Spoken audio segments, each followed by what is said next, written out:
लेते हैं फिर से। भावों के कारक तत्व, ये इसलिए इतना ज़रूरी है, दो बातें हमेशा ध्यान रखिएगा। खूब ज़्यादा फोकस करना है भावों के कारक तत्वों पे, खूब ज़्यादा फोकस करना है ग्रहों के कारक तत्वों पे, और खूब ज़्यादा फोकस करना है हमको दशाओं पे। दशा मतलब दशा को तो बस देखना है कब चल रही, वो तो आपको ऐप में आजकल बिल्कुल रेडी मिल जाता है, उसको आपको खोजना नहीं पड़ता आजकल। लेकिन इन तीनों से ही आप कोई भी प्रिडिक्शन निकाल सकते हो। इन तीनों के अलावा कुछ चीज़ें आएंगी, केपी जब कृष्णमूर्ति पद्धति पढ़ाऊंगी तो उसमें वो चीज़ें आएंगी जो नक्षत्र वगैरह देखना, लेकिन सारा ऐप में आपको रेडी मिलता है। आपको देखना आना चाहिए, और देखना किससे आएगा, कारक तत्वों से आपको देखना आएगा। सिंपल सी बात है, मान लो मेरी शुक्र की महादशा चल रही है, तो एक तो आपको और मैं मकर लग्न की हूँ, तो एक तो आपको दिमाग में आ जाना चाहिए कि मकर लग्न में शुक्र 10वें भाव का स्वामी है, मकर लग्न में शुक्र 5वें भाव का स्वामी है, और कहीं ना कहीं शुक्र मेरा बैठा है। 3 बात हो गई। तो आपको ये देखना है कि व्यक्ति की महादशा जो चल रही है उसका ग्रह कहाँ कहाँ का स्वामी है, कहाँ बैठा है। मुझे इन 3 भावों के फल मिल रहे हैं अभी, तो प्रोफेशन के फल मिल रहे हैं मुझे, मेरा प्रोफेशन अच्छा चल रहा है। 5वां घर चूंकि ज्ञान का है, तो कहीं ना कहीं मैं ज्ञानार्जन कर रही हूँ या ज्ञान के क्षेत्र में हूँ, ज्ञान दे रही हूँ या ले रही हूँ। सिंपल। इसके बाद तीसरा ये कि शुक्र बैठा कहाँ है, तो मान लो कि वो 6ठे भाव में बैठा है, दूसरे भाव में बैठा है, तो धन दे रहा है इस सब के बदले। तो ऐसे सिंपल प्रिडिक्शन हमको करने की कोशिश करना है। बहुत इसमें कि ये उच्च का है मेरा, ये नीच का है मेरा, तो पूरी जिंदगी आपकी खराब कोई ग्रह नहीं कर देता, ये बात ध्यान रखिए। और पूरी जिंदगी खराब किसी व्यक्ति की नहीं होती है, ये बात याद रखिए। कि ज्योतिषी के रूप में हमको किसी भी क्लाइंट को ये नहीं कहना है, और ये होता भी नहीं है, झूठ नहीं कहना है हमको, हम ये होता भी नहीं कि किसी की पूरी लाइफ खराब हो। आपने कुछ लोगों का सुना होगा जीवन में कि कभी नहीं उनको, मतलब मैंने ही कुछ लोगों को देखा है कि उन्हें जीवन में उनके पैसा कभी नहीं आया, उनके जीवन में सुख कभी नहीं आया, लेकिन उनको कोई हमारे जैसा ज्योतिषी नहीं मिला। अगर उनको कोई ऐसा ज्योतिषी मिल जाता जो ये बताता कि भाई कष्टों का समय है, तो कष्ट को ही अपना प्रोफेशन बना लीजिए, कष्टों के भाव को। ये एकदम सिंपल बात है। और ये अलाइनमेंट जिसको कहते हैं, संरेखन जिसको बोलते हैं, ये कोई संतुलन जिसको बोलते हैं, संतुलन को हमको अपना प्रिडिक्शन का वो बनाना है। अब संतुलन कैसे आएगा, भावों के कारक तत्व और ग्रहों के कारक तत्व से। तो भाव के कारक तत्वों में मैं जल्दी जल्दी से रिपीट कर देती हूँ, आप लोग चेक करते जाइए कि पहला जो भाव है वो हमारे व्यक्तित्व का है, हमारे शरीर का है, हमारे चेहरे का है, हमारा जो स्वभाव है, हम कैसे बोलेंगे, हम कैसे उठते बैठते हैं, हम कैसे बिहेव करते हैं, ये सारा पहला भाव। सेकंड हाउस हमारी वाणी का है, जिसकी वाणी अच्छी होगी सेकंड हाउस आपको कहीं ना कहीं सुंदर दिखेगा। तो सेकंड हाउस वाणी का है, खान पान की हैबिट का है। हम सबकी ईटिंग हैबिट्स अलग होती हैं, किसी को करेला पसंद है, किसी को गुड़ पसंद है, ये उसकी पसंद है, तो ये कहीं सेकंड हाउस से आता है। तो खान पान की आदत, कुटुंब, हमारी जो डिस्टेंट फैमिली है उसको हम देखते हैं सेकंड हाउस से। सेकंड हाउस वाणी का है। सेकंड हाउस धनार्जन मतलब धन संग्रह का है। जो भी व्यक्ति संग्रहशील है आपको वहाँ दिखेगा कि वो उसका सेकंड हाउस जो है वो कहीं ना कहीं अच्छे ग्रहों से युक्त होगा या दृष्टियाँ होंगी, तो वो बात की बात। इसके बाद तीसरे भाव पे आ जाओ। तीसरा भाव हमारा पराक्रम है। अब यहाँ पहले का बता दूं कि पहला हम चेहरा से देख रहे थे, चेहरे से, सेकंड हम गले से देखते हैं।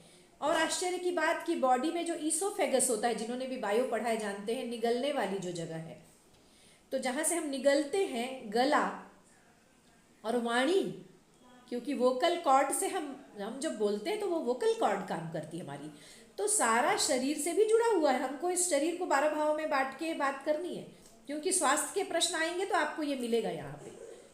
अभी एक बच्ची की कुंडली आई थी कुछ दिन पहले, 2 8 12 ये भाव एक्टिव हो रहे हैं। उस बच्ची के गले में प्रॉब्लम है, इवन सर्जरी की बात भी हो गई है, पर चूंकि 3 साल 4 साल की बच्ची है तो शायद अभी कुछ टल जाए सर्जरी, लेकिन होगा, 100% होगा, इसका कोई प्रश्न ही नहीं है। बृहस्पति भी आ रहा है तो कोई ग्लैंड जैसी हो सकती है, चंद्रमा भी अफ्लिक्टेड है तो सर्दी के कारण है वो, तो टॉन्सिल बढ़ सकता है। ये हमको ऐसे प्रिडिक्शन निकालनी। थर्ड हाउस पे आ जाओ तो अब हम यहाँ आ गए थोड़े से नीचे अपनी बॉडी में, और ये थर्ड हाउस मीन्स हमारी बाहें। हम लोग पराक्रम को किससे देखते हैं? बाहुबल से देखते हैं। हम बोलते हैं ना वो बाहुबली, बाहुबली क्या? ये हमारी जो ताकत है, हमारा जो पराक्रम है, हम कितने मजबूत होंगे, ये बाहुबलों से देखते हैं। कलाइयों का कारक भी है जो थर्ड हाउस है, वो कलाई। थर्ड हाउस से हम छोटे भाई बहन को देखते हैं। आपने कहावत सुनी होगी कि वो भाई उसका दाहिना हाथ है, बायां हाथ है। तो हाथ क्यों बोला जाता है? क्योंकि हाथ जो है वो आपका पराक्रम है। तो आप पराक्रम अकेले नहीं दिखा सकते हो, जब आपके साथ कुछ मजबूत लोग होते हैं तो आप पराक्रम दिखा सकते हो। तो छोटे भाई बहन जो से पराक्रम होता है भाई। लोग अपने छोटे भाई बहन के दम पे बता सकते हैं ना, अरे नहीं मेरा छोटा भाई, छोटी बहन बहन है।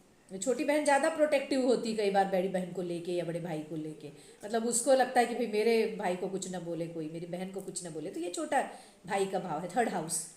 तीसरे भाव से हम बहुत इंपॉर्टेंट चीज़ देखते हैं जो आपको बार बार काम आएगी, बार बार ऐसे काम आएगी कि हमारे जो क्वेश्चन हैं वो बहुत ज़्यादा इसको लेके होंगे। मेरा इंटरव्यू है मैम, और वो कैसा रहेगा ये पूछेंगे आपको लोग।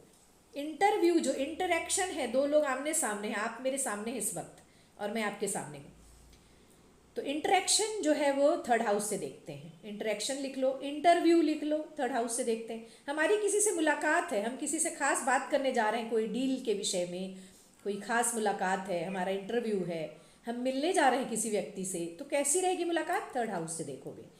एक चीज़ और आती है कुंडली में, अगर आपको दिखेगा थर्ड हाउस और आठवां घर, 3 और 8, तो आप ये नहीं बोलोगे कि इसका पराक्रम बहुत पीड़ा में है। 3 8 आ रहा है, 12 भी आ रहा है, तो पराक्रम पीड़ा में है, ये भी हो सकता है। लेकिन इसकी एक अच्छी प्रिडिक्शन क्या बनती है?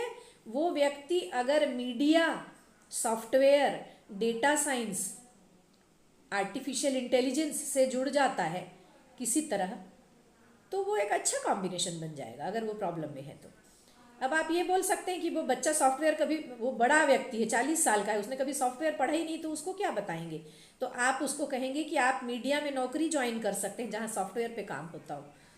आप उसको कह सकते हैं कि ये जो डिश एंटेना वगैरह का काम होता है ना, जितना भी तार बिछाए जाते हैं, नेटवर्किंग, ये आप उसको कह सकते हैं कि आप कोई ऑनलाइन बिजनेस शुरू कर सकते हैं जो सॉफ्टवेयर पे आधारित हो। आप अपना एक सॉफ्टवेयर बना लें और आप हो, तो ये थर्ड हाउस बहुत बड़ा है, नेटवर्किंग का है, बिजनेस का है, नेटवर्किंग के बिजनेस का। चौथे घर पे आ जाओ। चौथा घर हमारी मानसिक शांति है, हमारा मेंटल स्टेटस, हम कितने स्टेबल हैं, हम कितनी जल्दी जो लाइफ के जो कॉन्फ्लिक्ट जो होते हैं, लाइफ में जो परेशानियां हैं, जो प्रॉब्लम्स हैं, उससे हम कितनी जल्दी उबर के अपनी स्थिरता में आते हैं, ये चौथा घर दिखाता है। चौथा घर स्थिरता का है, चौथा घर मानसिक शांति का है, चौथा घर हमारी माँ का है। हमारी माँ की स्थिति हम चौथे घर से देख सकते हैं अगर हमारी माँ की कुंडली हमारे पास नहीं है। चौथे घर से हम प्रॉपर्टीज को देखते हैं, हमारे पास कितने एसेट्स होंगे, स्थिर धन, जो धन संपत्ति के रूप में, कौन सा, जो प्रॉपर्टी के रूप में होता है, एसेट्स। हमारी लग्जरी को भी हम देख सकते हैं, लग्जरियस आइटम को देख सकते हैं, इसीलिए कार और घर जो है वो चौथे घर से देखते हैं। चौथे घर से हम एक चीज और देखते हैं, और वो है हमारा स्कूली शिक्षा, एजुकेशन, हमारा जो प्रीवियस जो प्राइमरी वाला एजुकेशन होता है, या 12th तक का बोल सकती हूँ क्योंकि स्कूल में पढ़ते हैं हम 12th तक। प्रॉपर्टी का है, मानसिक शांति का है, मन का है, हमारे गृह सुख का भी है, हमारी चार दीवारी में हम कितने सुखी हैं, ये भी आपको चौथा घर बताएगा। इसके बाद पांचवे पे आ जाओ। पांचवा घर संतान भाव है, संतान को देखते हैं हम इससे, हमारी संतानें कैसी होंगी, संतान होगी या नहीं होगी, होगी तो कैसी होगी। दूसरा ज्ञान का भी है, ये पूर्व पुण्य भाव इसे कहते हैं। पांचवें घर को बहुत इंपॉर्टेंट भाव है ये, 1 5 9 बहुत इंपॉर्टेंट भाव है। आपको कुछ समझ में नहीं आए किसी की कुंडली में, तो 1 5 9 को तो सबसे पहले चेक करो अच्छी तरह। लग्न है 1 5 है आपका पूर्व जन्मों का पुण्य, और सोचो कि संतान को क्या दिया, पूर्व जन्मों के पुण्य का भाव दिया संतान को। क्यों? हमारे पूर्व जन्मों के पुण्य से हमें इस जन्म में अच्छी संतान या बुरी संतान मिलती है, हमारे जैसे कर्म होंगे। क्यों? आदमी सबसे ज़्यादा दुखी किससे होता है मालूम है? अपनी संतान से। उसको कहीं दुख नहीं होता कोई और, आपको प्रेमी धोखा दे दे, आपको प्रेमिका धोखा दे दे, आपके पति पत्नी का आपस में अच्छा ना हो, लेकिन सबसे कष्ट अगर कुछ देता है, ये बात माँ बन के समझी जा सकती कि संतान अगर कष्ट में है तो हमें बहुत कष्ट होता है, या संतान कष्ट दे तो हमें बहुत कष्ट होता है। पांचवा घर दिया उसको पूर्व जन्मों के पुण्य से। एक बात और बताई कि हम जैसे कर्म करेंगे ना वैसा हमारी संतान को फल मिलेंगे, मतलब हमारे बुरे कर्मों के फल हमारी संतान को मिलते हैं और हमारे अच्छे कर्मों के सुफल हमारे संतान को मिलते हैं। तो पांचवा घर है वो, इसीलिए पूर्व जन्मों का पुण्य बताया। हमारे माता पिता के पूर्व जन्मों के फल से हम आज बेहतर हैं और हमारे पुण्य कर्मों से हमारी संतान अच्छी होगी। तो ये पांचवा